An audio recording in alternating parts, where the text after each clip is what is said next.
The search is finally over in Dallas. After weeks of interviews, speculation, and behind-the-scenes maneuvering, the Cowboys have reached the end of their defensive coordinator hunt, and they believe they've found not just an answer, but a potential long-term solution. The organization is in the process of finalizing a deal with Christian Parker, with both sides already in agreement on terms, setting the stage for Parker to become the fourth defensive coordinator in as many seasons for the Cowboys. That number alone tells you everything you need to know about the urgency of this hire.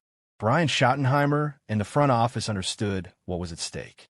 Defensive instability has plagued this team for years, and cycling through coordinators has created scheme changes, developmental setbacks, and a lack of identity. This time, the Cowboys cast a wide net, not just to fill a vacancy, but to ensure that when this deal becomes official, it's the last time they're conducting this search for quite some time. And in Christian Parker, they believe they've landed someone who can finally bring continuity, innovation, and accountability to the defensive side of the ball. At just 34 years old, Parker represents the new generation of NFL defensive minds, young, adaptable, and deeply connected to modern offensive trends. Most recently, he showcased his defensive acumen with the Philadelphia Eagles, where his work quickly drew league-wide attention during this coaching cycle. Several teams were interested. Opportunities existed elsewhere. But when it came time to choose, Parker elected to cross enemy lines and sign on with Dallas for 2026, and, in the Cowboys' hopes, far beyond. Sometimes, the best way to solve a problem is to study it from the inside. Schottenheimer clearly understands that reality. By pursuing Parker, the Cowboys weren't just filling a role. They were making a calculated strike against their most bitter division rival. In one move, they weakened the Eagles' coaching staff while strengthening their own. And just as importantly, they tapped directly into the Vic Fangio coaching tree, a system that has historically given Dak Prescott and the Cowboys' offense significant trouble. That alone makes this hire fascinating. But Parker's resume stands on its own merit. A former wide receiver turned cornerback, Parker brings a rare dual perspective to defensive coaching. He understands route concepts, timing, leverage, and how offenses want to attack coverage. That background has shaped his coaching philosophy since the very beginning of his career, which started in 2013 at Virginia State as a defensive backs coach. 2 years later, he took on the same role at Norfolk State, continuing to refine his approach to player development and technique. From there, Parker's rise accelerated. He earned opportunities at Notre Dame and Texas A&M, two programs known for demanding both schematic discipline and elite recruiting. Those stops opened the door to the NFL, where Parker joined the Green Bay Packers, followed by the Denver Broncos, a pivotal chapter in his career. It was in Denver where Parker spent time working under Vic Fangio, absorbing the principles of a defense built on disguise, leverage, and calculated aggression. That experience would later come full circle when he reunited with Fangio in Philadelphia, helping implement a system that became one of the league's most effective pass defenses. The results speak loudly. With Parker's influence in the secondary, Fangio's Eagles defense allowed the sixth fewest passing yards and the fewest passing touchdowns in the NFL during the 2025 season. Even more impressive was the development of young talent. Under Parker's guidance, players like Quinyon Mitchell and Cooper DeJean didn't just improve. They exploded into first-team All-Pro caliber performers. That ability to accelerate development is not theoretical. It's proven. Before Philadelphia, Parker played a central role in shaping Patrick Surtain II during his time in Denver. Surtain didn't merely become good. He became elite, evolving into a 3-time All-Pro and one of the most respected cornerbacks in football. Coaches don't stumble into results like that by accident. And there's another layer here that can't be ignored. By hiring Parker, the Cowboys gain a wealth of insider knowledge about the Eagles. Not just personnel, but tendencies, stress points, and offensive vulnerabilities. In a division as competitive and familiar as the NFC East, that information is invaluable. It won't win games by itself, but it can tilt margins, influence game planning, and steal critical possessions. This is the man who will now be coordinating the Dallas Cowboys defense. It's a massive get, one defined by upside, fresh ideas, and a modern understanding of how to combat today's NFL offenses. For a team desperate to stabilize its defensive identity and stop wasting elite talent, Christian Parker represents something the Cowboys haven't had in years, a chance to finally get it right. Now comes the hard part, execution. But for the first time in a long time, Dallas didn't just fill a vacancy. They made a statement. Let's be very clear right from the start. This is not just another offseason for the Dallas Cowboys. This is not just another free agency cycle where fans get excited, mock contracts on Twitter, and then watch the teams sign bargain veterans on one-year deals. The 2026 NFL free agency period is a referendum on Jerry Jones, a referendum on the Cowboys' front office philosophy, and a referendum on whether this organization truly understands how championships are built in the modern NFL. Because for the first time in years, the Cowboys will not be able to hide behind the usual excuses. The salary cap excuse is gone. The "we're resetting the roster" excuse is gone. The "we believe in our young guys" excuse will wear thin very quickly. Dallas will have money. Dallas will have options. And Dallas will be staring at a free agent class loaded with players who directly address the team's biggest flaws. The only real question left is this. Will the Cowboys finally act like a desperate contender, or will they continue to behave like a comfortable brand?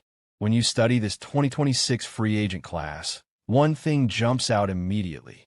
The league is offering Dallas solutions at almost every pressure point on the roster. Running back, offensive tackle, edge rusher, linebacker, secondary. This is not a thin market. This is not a year where you have to convince yourself that mid-tier players are secretly stars. These are real names, real production, real impact. And that's why this free agency is so dangerous for Dallas, because if they fail again, there will be no one left to blame but themselves. Let's start with the position that has quietly defined the Cowboys' offensive inconsistency over the last few seasons, running back. For years, Dallas has tried to outthink the position. They've treated it like a plug-and-play role, something you can rotate cheaply and survive. And while that worked for some teams, it has not worked for a Cowboys offense that still relies heavily on timing, play action, and defensive manipulation. That's where a player like Breece Hall changes everything. Breece Hall is not just a running back. He is an offensive weapon who forces defensive coordinators to alter their game plan before the ball is even snapped. He can run inside zone, outside zone, gap concepts, and he can motion out wide and win against linebackers in space. If Breece Hall is in a Cowboys uniform, suddenly linebackers hesitate. Safeties creep forward. Play action becomes believable again, and the entire offense breathes. Yes, he will be expensive, but championship windows are not built on discounts. Then you look at Travis Etienne, and you see a different kind of solution.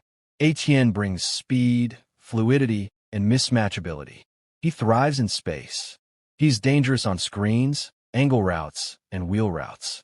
In a Cowboys offense that has sometimes felt rigid and predictable, Etienne injects creativity. He allows you to stress defenses horizontally, not just vertically. He fits the modern NFL, where explosive plays often come from simple concepts executed by elite athletes. Kenneth Walker, on the other hand, represents controlled chaos. He is violent, decisive, and relentless. He's the type of back you hand the ball to in the fourth quarter when everyone in the stadium knows what's coming, and it doesn't matter. For a Cowboys team that has struggled to close games late in the season, Walker offers identity. He brings an edge that Dallas has lacked since its most physical offenses. And then there are value options like J.K. Dobbins and Tyler Algier, backs who may not dominate headlines but dominate contact. These are tone setters. These are players who make defenses feel every carry. For a front office that loves flexibility, this is where smart aggression can live.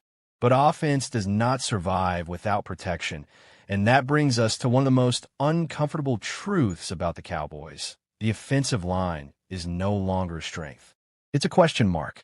This is why the 2026 free agent tackle class is critical. Braden Smith represents stability. He's not flashy, but he's reliable, powerful, and technically sound. He gives you competence at a premium position. something Dallas has taken for granted in the past. Jonah Williams offers versatility and experience. He's played in big games. He's seen elite pass rushers. He understands NFL trench warfare. For a team trying to protect its quarterback investment, that matters.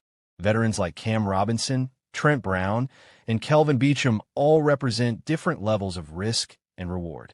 Brown brings size and power. Robinson brings athleticism. Beachum brings professionalism and experience. These are not long-term fantasies. These are real solutions to real problems. If Dallas ignores this position again, it won't be optimism. It will be negligence.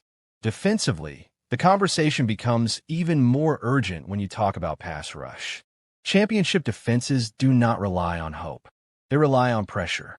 And this 2026 class is loaded with edge defenders who can tilt the field. Trey Hendrickson is relentless. He wins with effort, technique, and motor.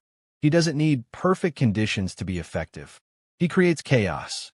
Jaylon Phillips brings explosiveness and upside. He's the type of defender who forces offenses to slide protection, and that alone creates opportunities for everyone else. Then there are names that still carry fear: Khalil Mack and Joey Bosa. Yes, they're veterans.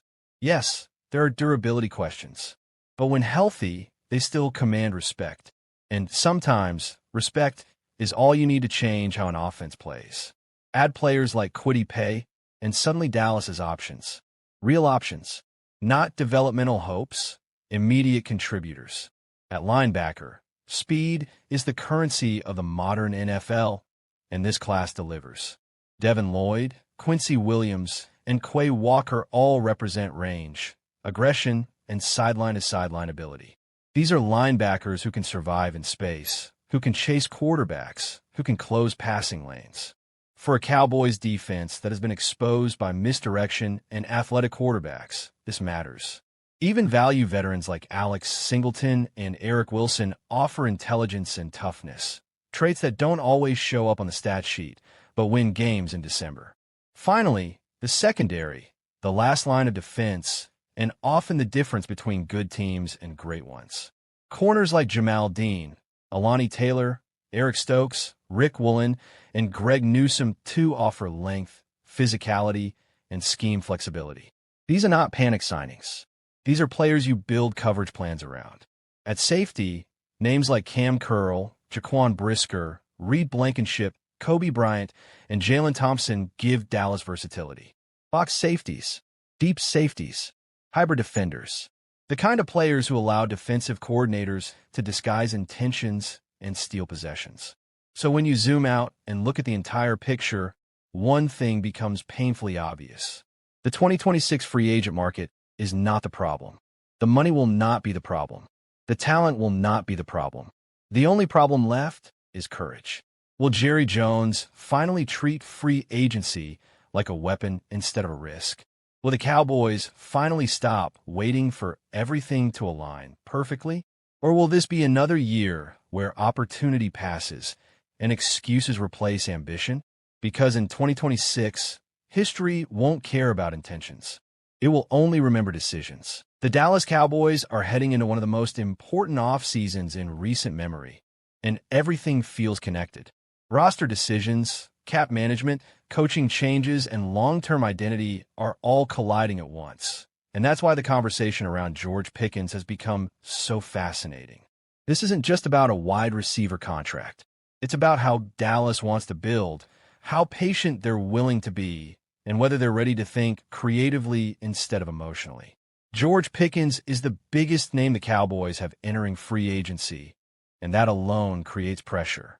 Elite receivers don't come cheap anymore, and Pickens is going to command a significant cap hit if Dallas lets this play out traditionally. The franchise tag is an obvious option, but tagging a receiver is no longer a neutral move. It locks up cap space, delays clarity, and sometimes creates tension with the player.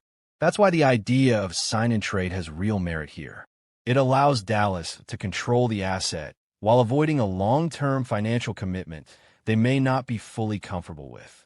If you step back and look at the league, there are several teams that believe they're one elite receiver away from legitimate Super Bowl contention.